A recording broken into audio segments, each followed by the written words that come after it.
Hi, this is Kuya Derek again.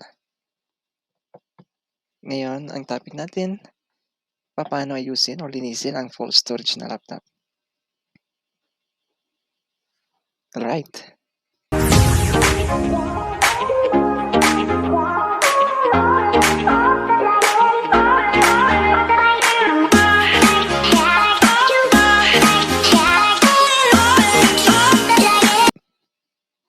Sundan niyo lang ako.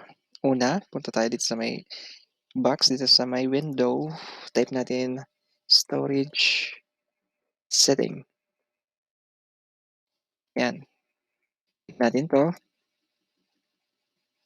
Yan, almost full na yung storage ko. Makikita nyo, meron tayo dito ng other, which is you can manage your large folders or files or yes. Tapos, meron tayong app and features. So, dito, pwede tayong mag-uninstall ng program or apps na hindi na kailangan. Dito naman sa may pictures, mga na-upload na or nagamit mo na or hindi na kailangan, pwede ka dito mag-bura or delete para mabawas-bawasan ang pagka-full ng storage mo. Meron tayo ditong documents and temporary files. So, dito punta tayo sa may other files.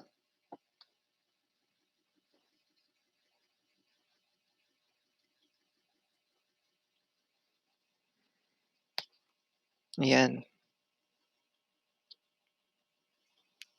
Click nyo lang to.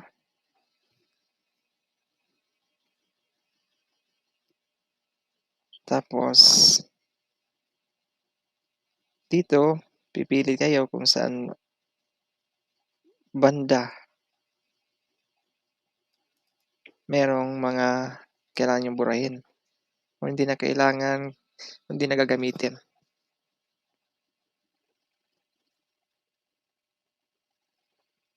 This one. Videos. Yan. Okay na to. Ito. Sa lahat.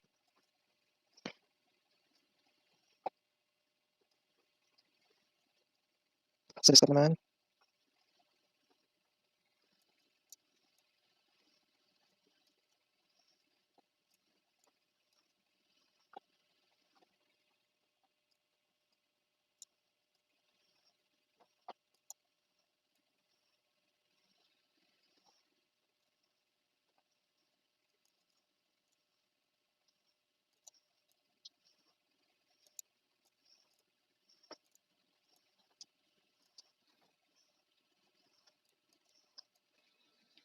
Ayan. So, balik tayo.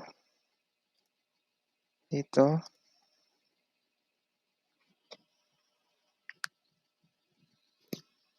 Konti lang yung nabawas.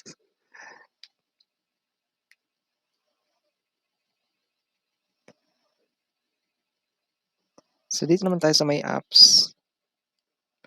Ayan. Dito makikita kung meron kang mga apps na nakaligtang i-install. Mga larong hindi mo na tulad nito.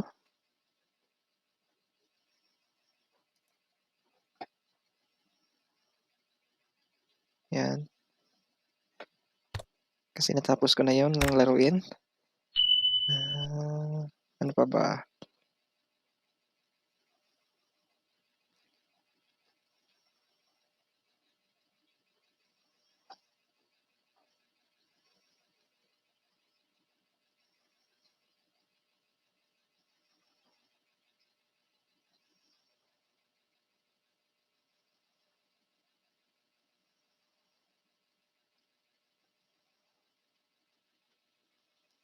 Balik tayo.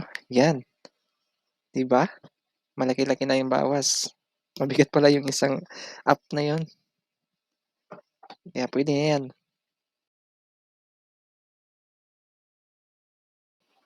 Ayan. Katapos mag-install, mag-erase, mag-delete ng mga files, kita niyo naman nabawas-bawasan ng konti kahit papaano. Punta tayo sa recycle bin para itong lahat na 'to na delete na ay mabura na rin dito sa ano, laptop. Kung sure na kayo hindi na talaga gagamitin 'to, eh, puwede niyong i-delete. Puwede niyong i-double check kung merong, ah, naisama na puwede pa niyong gamitin, puwede niyo i-double check, right? Okey, ito i-click niyo lang empty recycle bin. Automatic 'yan, yes niyo lang,